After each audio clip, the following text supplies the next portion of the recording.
مولاي صل وسلم دائما أبدا على حبيبك خير الخلق كلهم مولاي صل وسلم دائما أبدا على حبيبك 170 miliar dana Muhammadiyah didharmabaktikan untuk memberantas virus ini dalam berpartisipasi. Ada namanya MCCC, Muhammadiyah COVID Center. Ini betul-betul berjibaku. Lebih-lebih saudara-saudara kita yang ada di garda terdepan, para perawat, para dokter itu menyaksikan betul. Saya punya teman kursus mubalik. Teman saya ini hari-harinya itu kerja di Rumah Sakit Islam Aisyah Malang, bagian rutin, bagian memandikan jenazah. Itu cerita minimal satu hari tidak kurang dari 2 sampai 3 jenazah.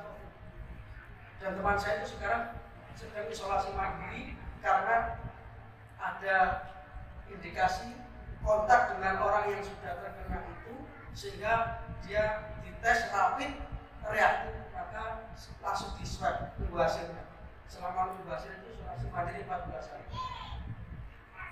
Nah, yang kita khawatirkan kan orang yang tanpa gejala itu, karena orangnya itu imunnya bagus, daya tubuhnya kuat, dia itu tidak merasa sakit, tapi sebenarnya dia membawa virus. Ya, ini yang potensi menular. Maka kalau kita sudah pakai masker begini, kemudian ada soft agak direndahkan, ini secara hukum Islam boleh, karena masa-masanya adalah darurat.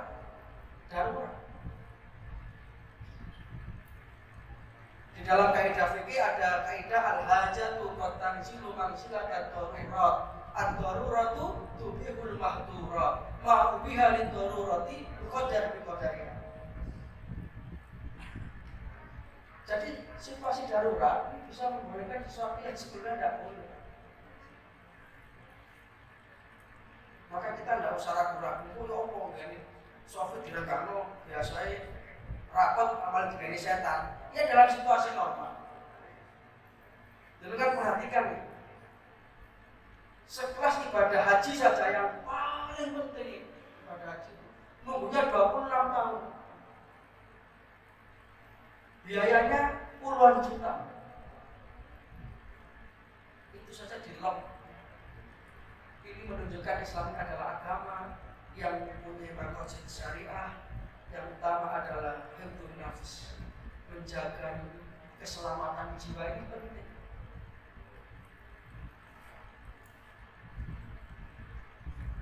Ad-dinu yusrun, agamanya mudah, jangan diberat-beratkan. Ma ja'alallahu 'alaikum fid-dini min haraj. Allah tidak akan menjadikan agama ini sebagai sesuatu yang memberatkan. Kalau dengan Mas Ingat, saya pernah menyampaikan hadis pada kajian Jumat pagi. Ketika kita membahas kitab Adab wa Dawa atau kitab Al-Jawabul Kafi liman sa'ala 'anid dawa isafi. Saya masih kan insyaallah waktu itu masih di situ, di sebelahnya itu, karena masih bangun ini dan mejanya tetap ini, saya masih ingat. Itu ada dikisahkan sebuah hadis.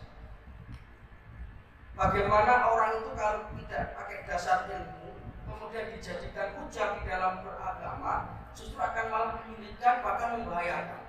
Kan ceritanya itu sahabat Nabi itu serombongan, itu kan bepergian, kan begitu ceritanya. Satu di antara sahabat itu ada yang kemudian ketiban batu itu sampai berdarah-darah. Kemudian malam hari istirahat, tengah perjalanan itu istirahat, kok dilalah orang yang tadi terkena batu itu sedang sakit itu kok mimpi basah, yang secara hukum syariat harus mandi besar, ya. Karena dia dalam keadaan junub. Karena junuban fatbahar. Nah, kemudian dia bertanya pada temannya, "Yo apa aku ini? Aku sih wedi kok pas tambah parah loro. Apa oleh kira-kira situasi ini kan butuh. Atau bahkan tayamum saja tidak mampu. Apa jawaban sahabatnya ditanya tadi? Wah oleh terus lagi nolong banyu ya kudu mandi jinabah. Karena dijawab seperti itu dia pura-pura tidak pakai ilmu. Akhirnya dia itu mandi sebagaimana layaknya orang yang junub, ya mandi besar, dia basahi seluruh tubuhnya dengan air. Tidak lama kemudian dia meninggal. Ya, perkara meninggal takdir itu ya, iya Pak. Kalau kita bicara takdir ya selesai. Terus takdir iya. Kemudian akhirnya walhasil kisah ini kemudian diadukan kepada Rasulullah SAW. Ya Rasulullah, tadi terjadi begini. Apa jawab Rasulullah? Kamu telah membunuh temanmu. Maka Rasulullah agak tunggu, agak tidak berkenan. Boleh karo juga meruh, asalnya begitu.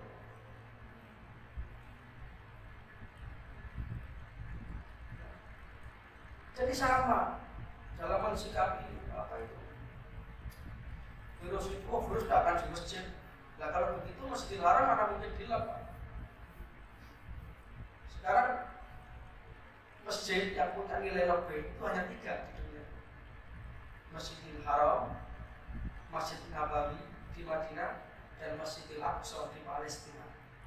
Ini yang berdasarkan hadis Rasulullah, la tusaddur rihalata illa ila salasati masajida, masjidi hada wa masjidil haram wa masjidil aqsa. Dawai Kanjeng Nabi begini, kamu tidak usah ngoyo, kamu tidak usah mengerahkan seluruh kemampuan dan kepinginanmu yang luar biasa untuk menempuh satu perjalanan rihlah kecuali kepada 3 masjid. Masjid Hada, ketika itu Rasulullah dahulunya di Madinah, Masjid Nabawi, wa Masjidil Haram, dan Masjidil Haram, wa Masjidil Aqsa. Itu saja dilok, Pak. Ulama-ulama Saudi itu juga tidak mengatakan kemudian ini masjid paling mulia itu nggak mungkin virus corona ke sini, ayo tetap haji. Tidak begitu. Ini menunjukkan bahwa Islam itu agama yang rasional dan ikhtiar-ikhtiar lainnya itu diperintah oleh Allah Subhanahu wa Ta'ala. Makanya kalau jangan pakai masker, kemudian jaga jarak, kemudian cuci tangan, sering-sering cuci tangan, ini secara teori pandemi ini kemungkinan menularnya virus itu 0%.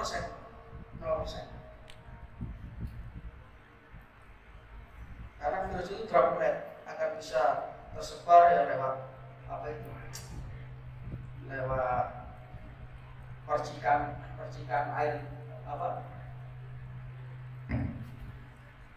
Percikan apa? Kalau wahing itu dan lain sebagainya. Nah, kalau kita pakai masker kemudian jaga jarak minimal 1 meter minimal 1 meter. Dan yakin ini ada tuntunannya. Edaran dari pimpinan pusat Muhammadiyah nomor 5 tahun 2020 tentang tuntunan ibadah di masa pandemi. Itu ada. Termasuk juga tidak lama-lama di masjid. Maka tadi takbir pesan Mas Anton pun mari Isa kira itu, mari ditutup Pulau Sanjangi boten usah pun Isa cukup. Lek kurang boten tutup nih kapan-kapan malih. Pokoknya ngaji itu kudu pas, karena ngaji itu seperti obat. Dosisnya itu harus pas. Nanti akan jadi penyembuh. Tapi lek kakean over dosis. Nah, itu sebagai pengantar ya, mudah-mudahan bisa dipahami Bapak Ibu. Jadi kita ini kok terus tidak kemudian apa ya menganggap bahwa fungsi itu harus gak kena seperti pasrah. Bukan begitu. Allah itu menyuruh kita berusaha, ikhtiar lahiriah, kemudian baru kita bertawakal. Makanya di sini sudah tadi ada apa itu biliknya, ada bilik apa itu namanya, bilik semprot. Saya kalau pas berbau, kok kak milik berarti si semprot apa? Orang boten muruk tiba ya. Muruk ya. Pas kalau limat boten apa. Oh dile. Ini orang koyo cilik apa? Lewat. Itu termasuk usaha-usaha bagus. Nanti soalnya juga kita anggarkan seperti itu. Dan secara syariat ini sama. Termasuk bagaimana hukumnya sholat pakai masker. Loh ini darurat. Sampai kapan Pak? Ya sampai yang berwenang menentukan.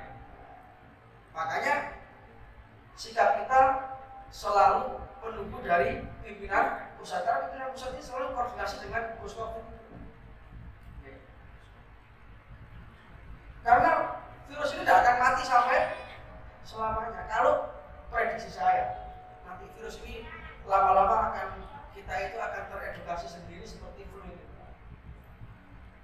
Jadi nanti kita, makanya subhanallah, Quran itu luar biasa. Allah berfirman, inna ma'al usri yusra. Ini ayatnya singkat tapi luar biasa cakupannya. Sesungguhnya di setiap ada kesempitan, bersama kesempitan itu pasti ada kemudahan. Ayatnya itu bilangnya maaf, bukan inna ba'da usri yusra, bukan habis gelap terang, bukan. Tapi bersama dengan kesempitan itu ada kemudahan. Dengan situasi seperti ini, banyak kira-kira apa? Banyak hikmahnya Pak. Satu, antara lain kita terbiasa tadi itu teredukasi, sudah terbiasa hidup bersih, terbiasa kita itu yang sebelumnya kita itu tidak pernah pakai masker kalau di jalan raya. Jalan raya pun karena dulu di lockdown itu juga agak berkurang intensitas kendaraan, udara jadi bersih. Itu kan hikmahnya. Dan kalau ditanya sampai kapan, wallahu a'lam, kita tidak tahu. Tapi kita terus menunggu arahan-arahan dari orang yang berilmu di bidangnya. Dan saya yakin pasti Muhammadiyah itu kalau mau memutuskan sesuatu tidak hanya ulama tarjih saja, tapi mesti ada dokternya, ada ahli epidemiologinya, ada yang ahli virus dan lain sebagainya. Karena ini tidak main-main masalah ibadah itu. Tadi saya katakan makanya enaknya jadi orang awam manusia pintar. Dan kita harus komitmen dan konsisten karena kalau kita itu bermuhammadiyah, mengaku bermuhammadiyah, ikut saja.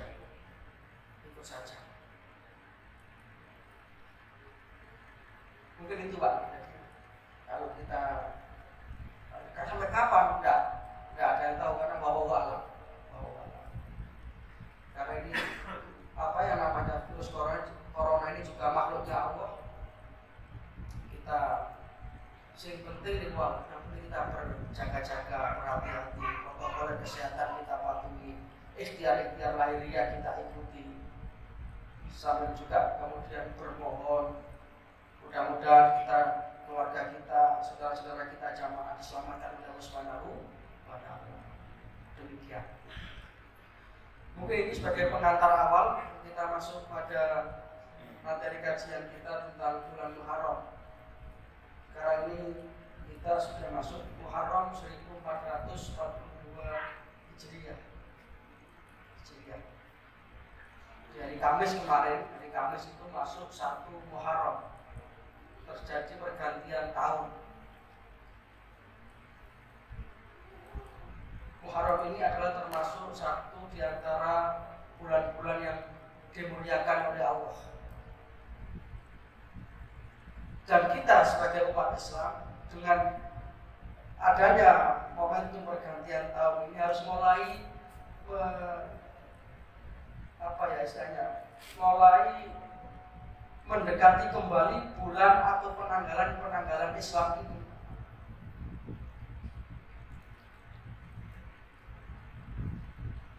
Coba mengingat sudah apa ya bulan Islam mulai Muharram, Rabiul Awal, Rabiul Akhir, Jumadil Awal, Jumadil Akhir, Rajab, Sya'ban, Ramadan,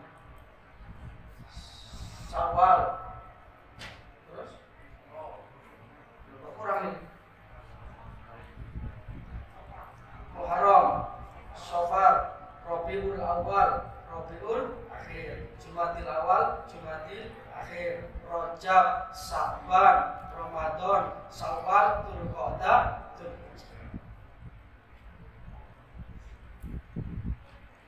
Kira-kira wong Jawa, Suro, Sapa, Mulut atau Mulut, bahkan Muharram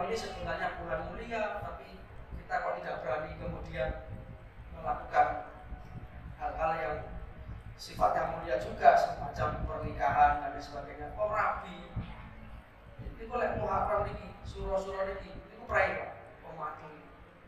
Manten niku prei peti. Maka ini bulan mulia.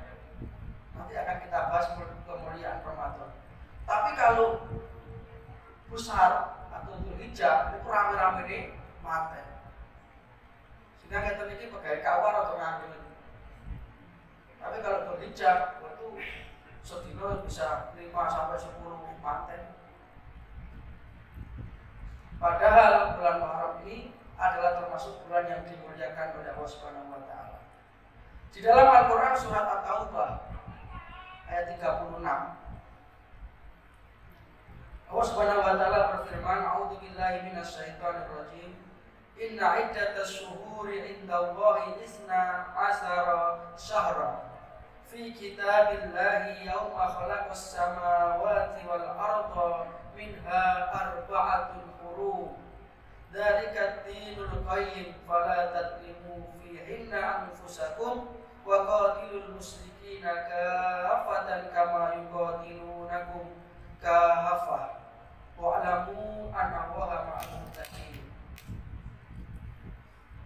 At-Taubah surat ke-9 ayat 36. At-Taubah ini satu-satunya surat yang tidak diawali dengan basmalah. Kadang-kadang disebut surat Taubah, kadang-kadang disebut surat Al-Bara'ah. Sejak awal ayat sudah menunjukkan kemurkaan Allah kepada orang-orang kafir. Maka tidak diawali surat ini dengan basmalah.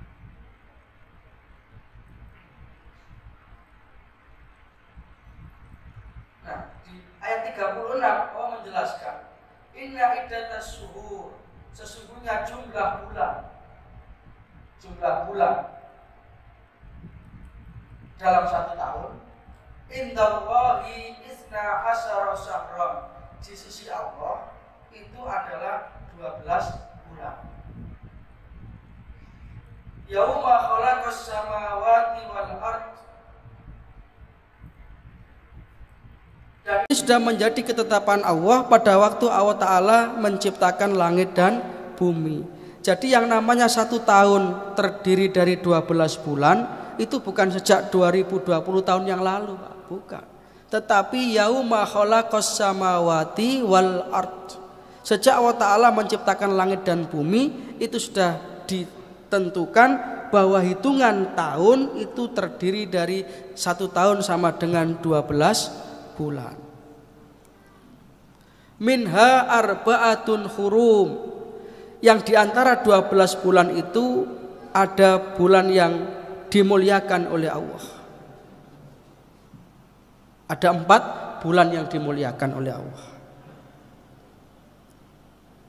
Nah, bulan apa saja? Kita temukan penjelasannya dalam hadis riwayat Bukhari nomor hadis 3197 dan hadis riwayat Muslim nomor hadis 1679. Rasulullah bersabda, "Innaz zamana qad istadara ka hayatihi." Sesungguhnya zaman itu berputar. Ka hayatihi, sebagaimana bentuknya semula, jadi beredar. Yauma khalaqas samawati wal arda, sejak Allah Ta'ala menciptakan langit dan bumi. Ini sama ini. Penjelasannya sama dengan ayat tadi itu. Jadi beredarnya zaman itu sudah ditentukan oleh Allah Ta'ala sejak Allah menciptakan langit dan bumi. As-sanatu isna asara syahron, setahun itu ada 12 bulan. Tapi kadang-kadang kita itu lebih hafal Januari timbang Muharram. Lebih-lebih yang pegawai negeri, soalnya bayaran itu 1 Januari, Pak, bukan 1 Muharram. Padahal seluruh syariat ibadah itu pakai penanggalan Hijriyah. Haji itu ya bulan Dzulhijjah. Puasa Arafah ya tanggal 9 Dzulhijjah. Puasa wajib ya di bulan Ramadan. Al-Quran diturunkan di bulan Ramadan, tidak ada syahrul Ramadan allati, tidak ada syahrul Agustus allati, tidak ada. Yang ada syahrul Ramadan. Jadi mestinya kita harus tahu. Mulai sekarang coba kita paling tidak di rumah kita ada kalender yang dari RSI, itu ada kalender Hijriah. Atau di HP bisa gampang kita download Play Store kalender Hijriah. Kita coba mulai sekarang merasa memiliki lah. Karena puasa tiap bulan pun, yang puasa Ayyamul Bid itu kan 13, 14, 15 itu juga menggunakan bulan Hijriah. Nah, kembali pada hadis ini. As-sanatu isna asyara syahron. Setahun itu ada 12 bulan. Minha arba'atun hurum. Yang 4 bulan itu adalah bulan yang dimuliakan oleh Allah. Salah satun mutawaliyatun. Yang 3 itu secara berurutan. Apa itu? Dzulqa'dah, Dzulhijjah, Muharram. Jadi yang 4 itu satu berurutan. Dzulqa'dah, Dzulhijjah, Muharram. Yang satunya lagi War-Rajabu Mudharra alladzi baina Jumada wa Sya'ban. Yang satunya adalah bulan Rajab. Ramadan kok enggak ada. Nah, tentu Ramadan lebih mulia lagi daripada bulan-bulan ini karena Ramadan itu sayyidus syuhur. Kemuliaannya tidak tertandingi, pemimpinnya segala bulan. Tapi dari bulan-bulan ini, Muharram ini termasuk bulan yang mulia juga.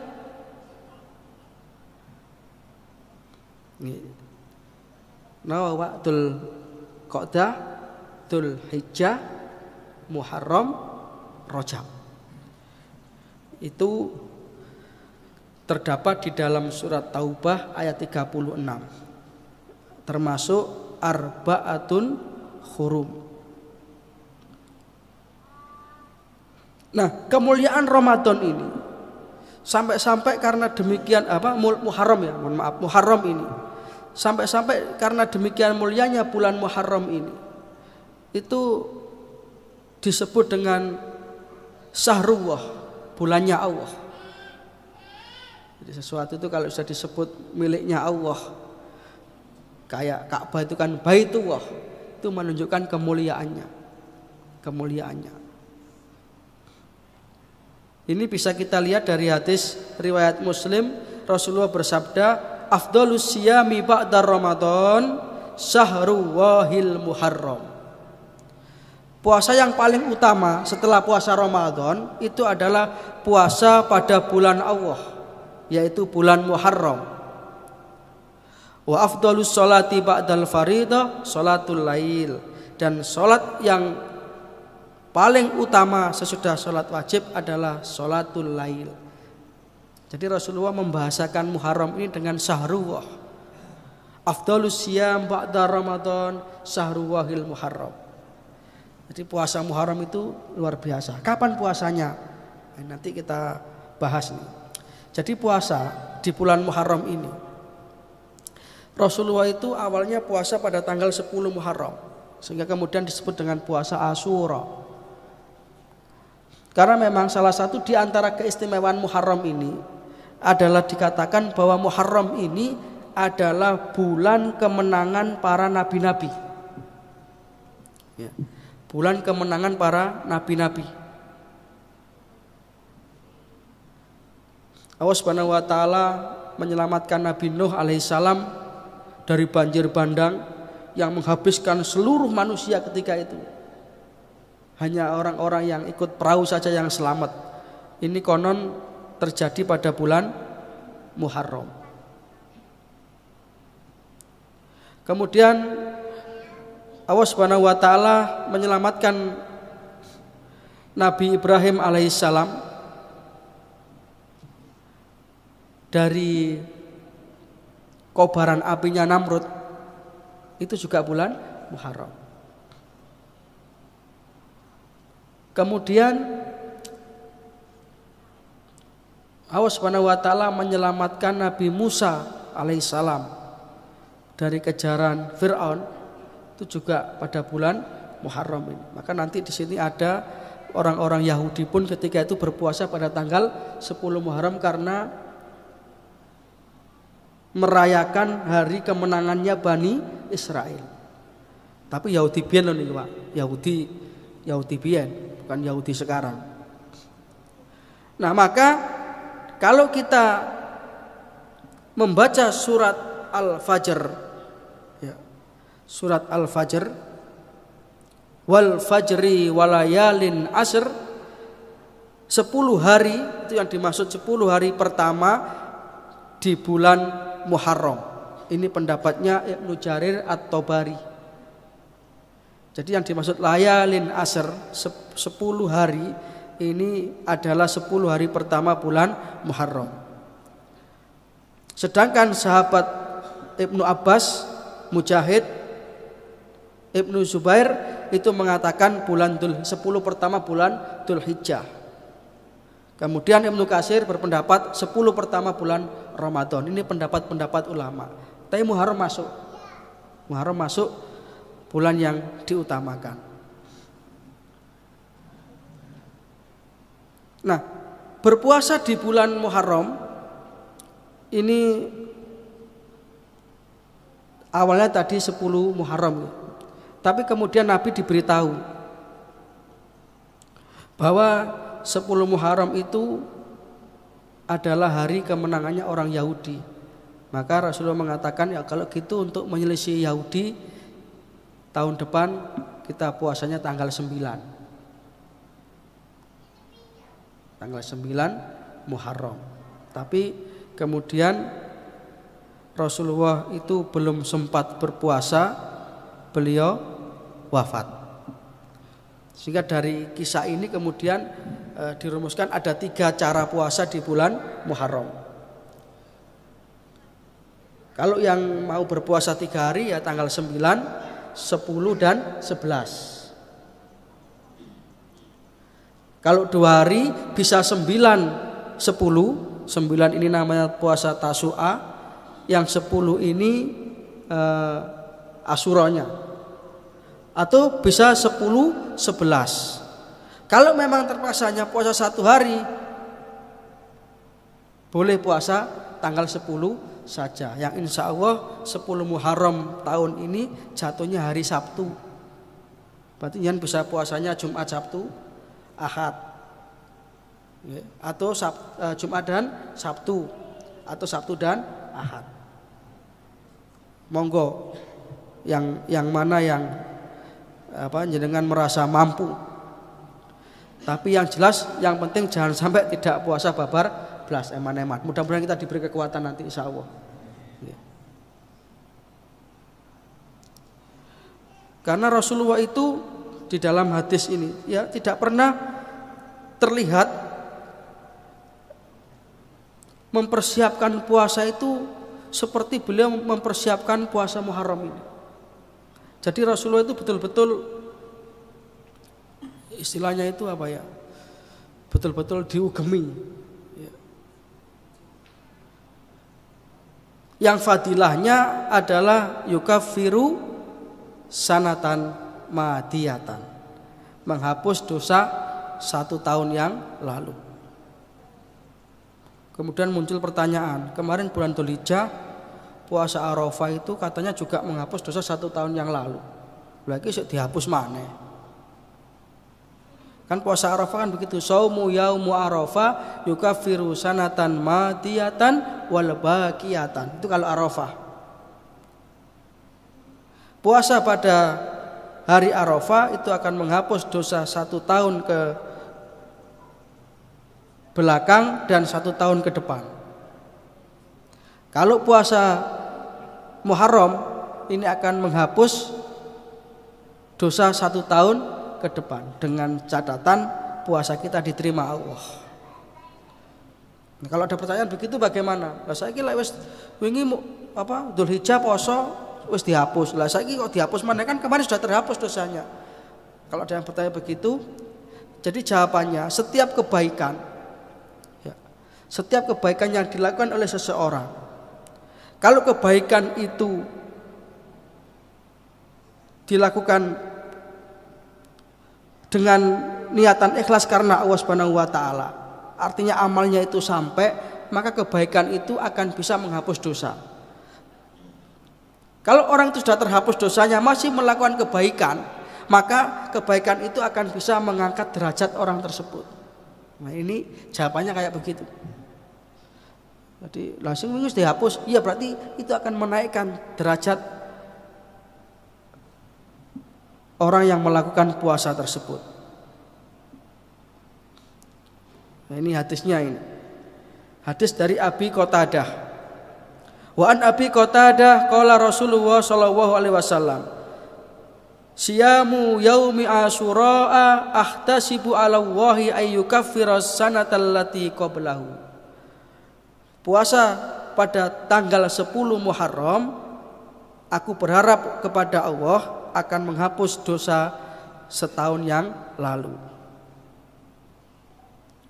Di dalam hadis riwayat Tirmizi nomor hadis 686 dari Ibnu Abbas radhiyallahu anhuma qala amara Rasulullah sallallahu alaihi wasallam bi shaumi asyura yaumul asir.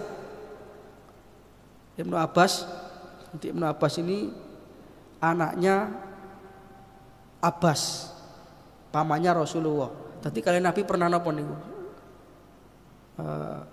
Sepupu Ibnu Abbas. Jadi Ibnu Abbas ini orang yang termasuk beriman, bapaknya Abbas juga termasuk beriman, maka radhiyallahu anhuma. Beliau mengatakan Rasulullah menyuruh aku untuk berpuasa pada hari yang ke-10 di bulan Muharram. Nah, ini tentang puasa Muharram.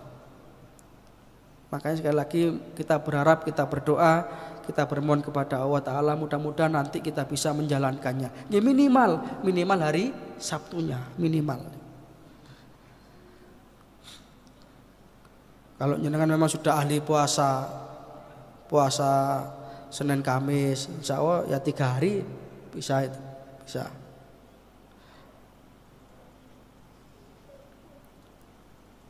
Kalau milih 2 hari yaitu tadi bisa 9, 10, bisa 10, 11. Kalau milih 1 hari Sabtu saja tanggal 10. Tapi masalahnya kalau tanggal 10 kita tidak menyelisih orang-orang Yahudi. Tapi tidak masalah karena Rasulullah mengatakan aku lebih berhak terhadap Musa daripada kamu.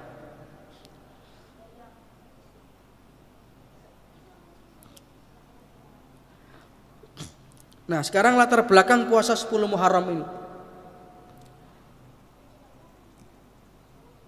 Dari sahabat Nafi', akhbaroni Abdullah ibni Umar, telah menghabarkan kepada aku sahabat Abdullah bin Umar radhiyallahu anhuma. Nah, ini juga anhuma karena Abdullah ini putranya Umar bin Khattab. Anna ahlal jahiliyah kanu yasumuna yaumu asyura. Sesungguhnya orang-orang jahiliyah itu mereka berpuasa pada hari Asyura.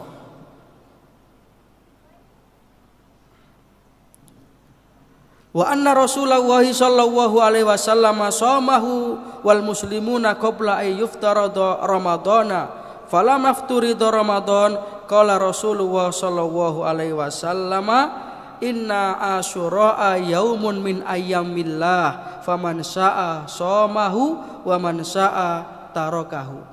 Ini awalnya begitu, Pak. Jadi awalnya Rasulullah itu berpuasa 10 Muharram. Sama dengan orang-orang jahiliyah pada ketika itu. Kemudian turun perintah puasa Ramadan. Nah, turun perintah puasa Ramadan. Yang ayatnya di Al-Baqarah 183 itu. Kutiba alaikumusiyam kama kutiba alal ladina min qablikum. Nah, setelah itu Rasulullah mengatakan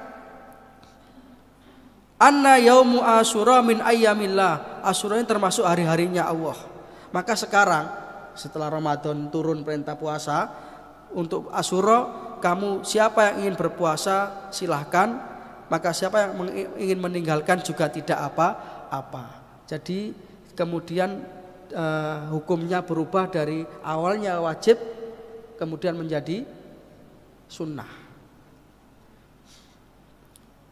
Tapi sunnah nggih, jangan diartikan sunnah itu kan sekarang ini atau umumnya kita artikan sunnah itu dilakoni oleh ganjaran, gak dilakoni ora apa-apa. Kalau kita memahami sunnah seperti itu, akhirnya kita mengentengkan.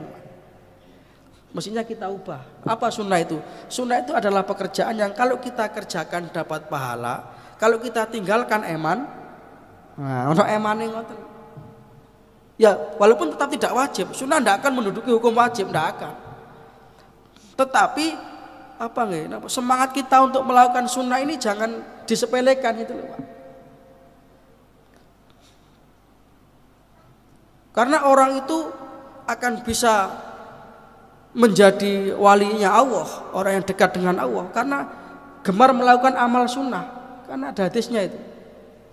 Ya. Kalau orang itu sudah betul-betul napa istilahnya senang sekali melakukan perbuatan-perbuatan sunnah, maka Allah mengatakan penglihatannya penglihatanku, langkahnya langkahku. Dan itu ada dalam hadis qudsi. Mereka mendekat kepada aku dengan amalan-amalan sunnah, terutama sholat lail itu yang luar biasa.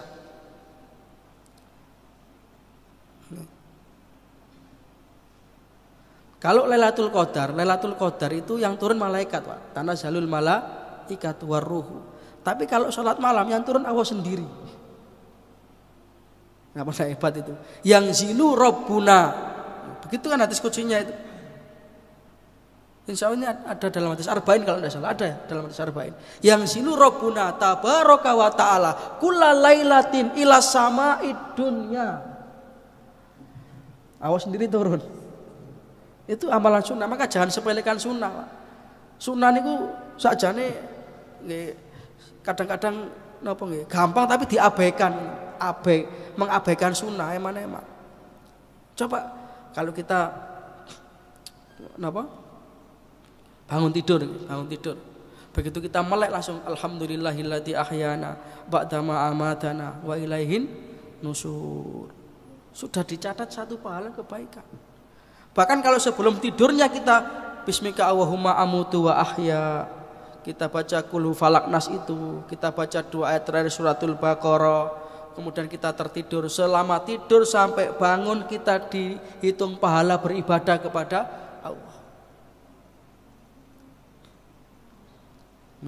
Walaupun sunnah.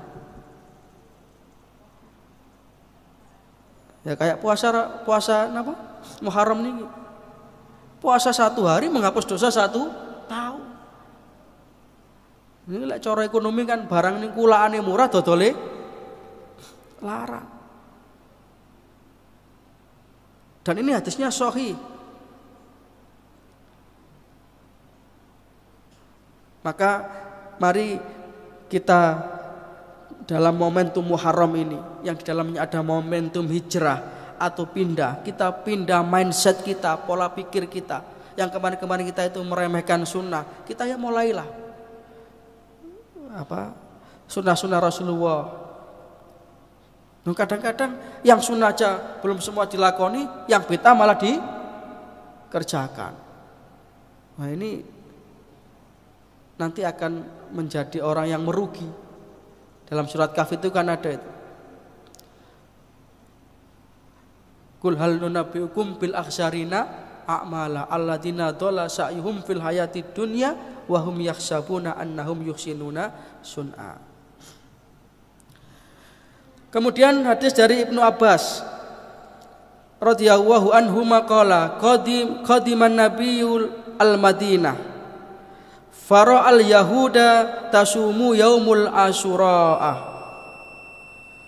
Ketika Rasulullah berada di Madinah, Rasulullah melihat orang-orang Yahudi itu juga berpuasa Asyura. Faqala hada, kemudian Rasulullah bertanya,